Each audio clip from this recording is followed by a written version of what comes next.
Hey now, Dad Brow coming at you today. Solo Battles Breakdown Episode 5. Hopefully you've been doing your homework. We want to see you in the top 100. We've talked about the abilities and the lineups. We went over defense and offense for next gen and current gen.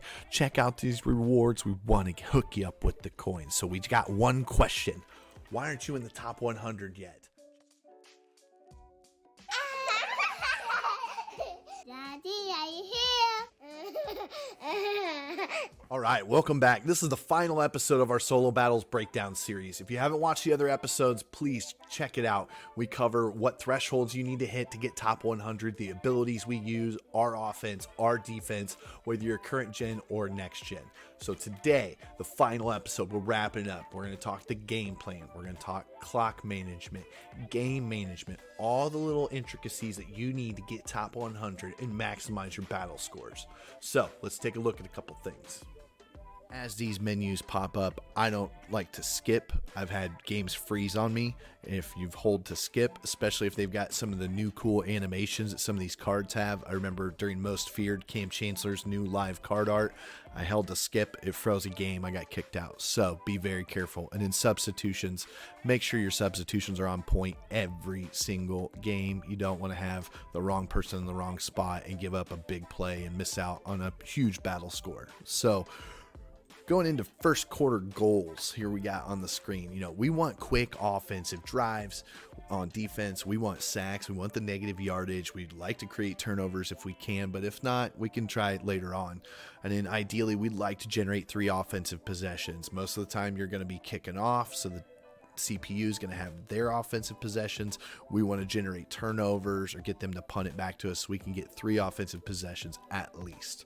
And then I focus on my rushing yards and my rushing touchdowns. So whether that's big 90-yard rushing touchdowns or I knock them out at 30, 40, 50 yards at a time to try and get some stuff generated, it's just easier the rest of the game if you've just knocked out all your rushing yards by the first quarter.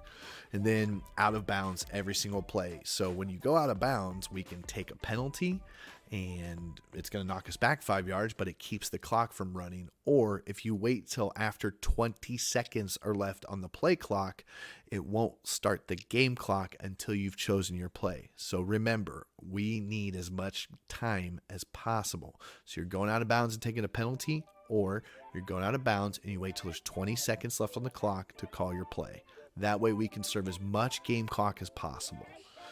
And then we would like to end the first quarter with 200 plus rushing yards, 3 rushing touchdowns, probably 5 to 7 first downs is a nice way to start the game. And then on defense, if we can get 5 sacks, have negative 20, 30, 40 yardage allowed on the CPU side, and then generate 1 to 2 turnovers, we've pretty much started off our first quarter as well as we can. Not every game is going to go this way, and if you start off behind, that's fine. But if we can end our first quarter like this, we're in business. Moving on to the second quarter, I think outside of the 2-minute warning, it's pretty much the same as the first quarter. But after the 2-minute warning, things change. All passing plays, and we're just going for first downs. Sometimes you're only doing 10, 11, 12-yard plays. Sometimes you're doing 20, 25, 30-yard plays. Depends on if you want to generate the big yardage or if you're trying to dink and dunk as many first downs as possible. We can take offside penalties once again, delay a game to make up yardage if we need it. So if you had a bad first quarter and you're way behind on yardage, you can keep taking penalties and make it 1st and 30, 1st and 40, throw for a first down, gain 45 yards, then keep taking penalties if you want to. That's a desperation tactic, but it's there if you need it. And then the CPU possessions, we need them to be quick. We don't want them to chew clock, especially under the 2 minutes. So if we can get incomplete passes, if we can let them score really quickly and get the ball back, that's the best thing for defense.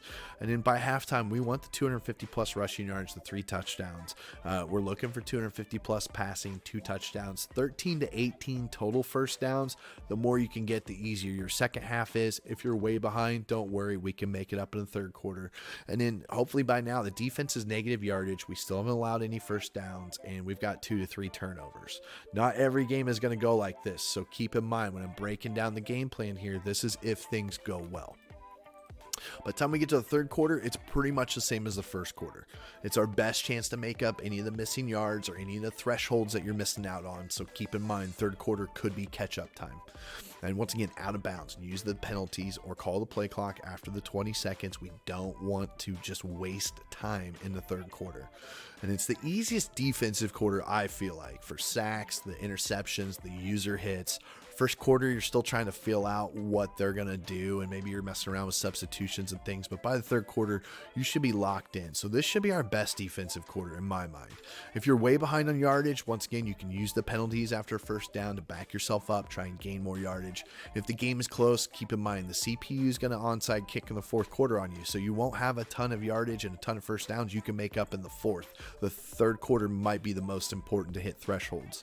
And then we still want those 250 plus rushing yards and the touchdowns. We'd like to be at 350 or more on the passing yards, 3 to 4 passing touchdowns, and we should be closer to 20 first downs by the end of this quarter. And on defense, our negative yardage allowed, 0 first down, hopefully 3 to 4 turnovers by now. We should have 10 plus sacks and then less than 50% completion percentage. This is a quarter where if for some reason the quarterback is 4 for 5 on passing, we can back him up and play coverage and try and force incompletions, because the bonus you get from less than 50% completion, it could be the difference between top 100 and not.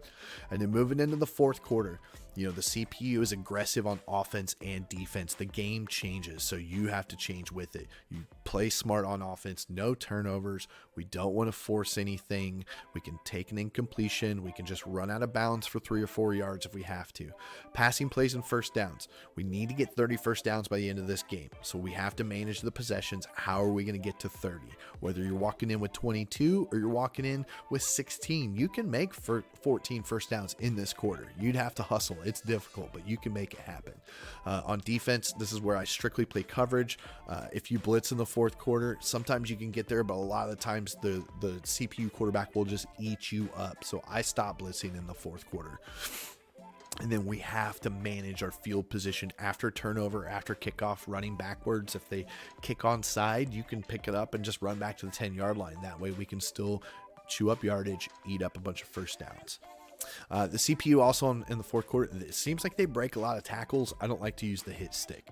And then the CPU will start throwing different looks at you in the fourth quarter. You might have been able to call the PA verticals and just pass all game, and then in the fourth quarter, all of a sudden they're running prevent defense, or they've got 3 linebackers stacked on one side and they're going to pass rush you. So be careful. Maybe you just jump off sides, take penalties, keep going, keep going, keep going. Our goal in offense is to focus on any thresholds we need to hit. Could be rushing, could be passing, could be first downs. Goal in defense, we got to stay in the negative yardage. We got to try and create the turnovers. And then this is where I like to try and score on defense and score on special teams if I've hit all my offensive thresholds. A touchdown from your special teams or your defense could be big bonus points. But if we sacrifice that and we miss first downs and we miss completions and this and that, it's not that good of a deal. So if we've done everything right, fourth quarter is a great time to make these up. All right, as we take a look at some of this week's opponents, we didn't cover timeouts because I think people use them in different spots. I use them in the first and third quarter. I usually use them after a second down sack if I'm comfortable forcing an incompletion on third down.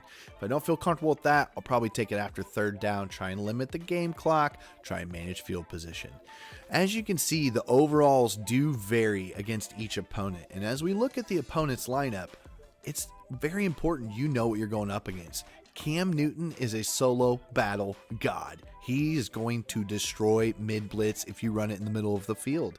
Keenan Allen, Stephon Diggs, these guys are going to burn you up. So we're going to have to take our time for some field position. And then looking at defense, wow, 92 corners all over the field going to be covering our route tech wide receivers. So we'll probably have to be very patient, wait for our passing windows to open up. If we force the ball, if we throw out of sacks, that's how turnovers get created. We chew up game clock, and now we're out of the top 100.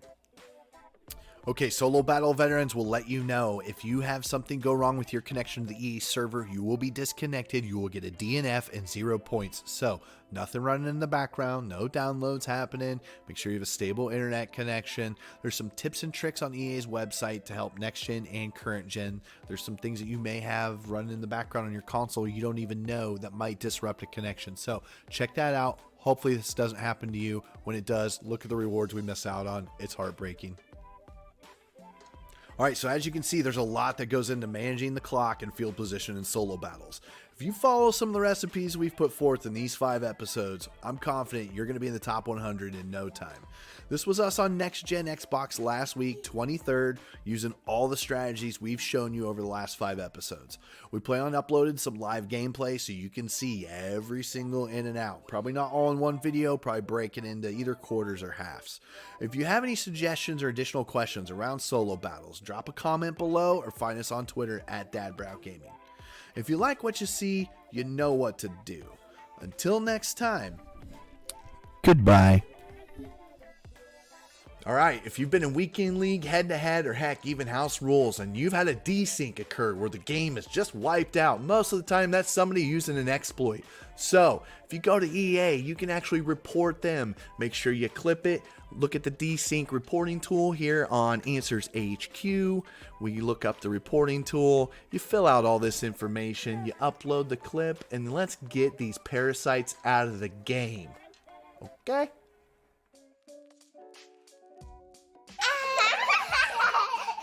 Daddy, are you here?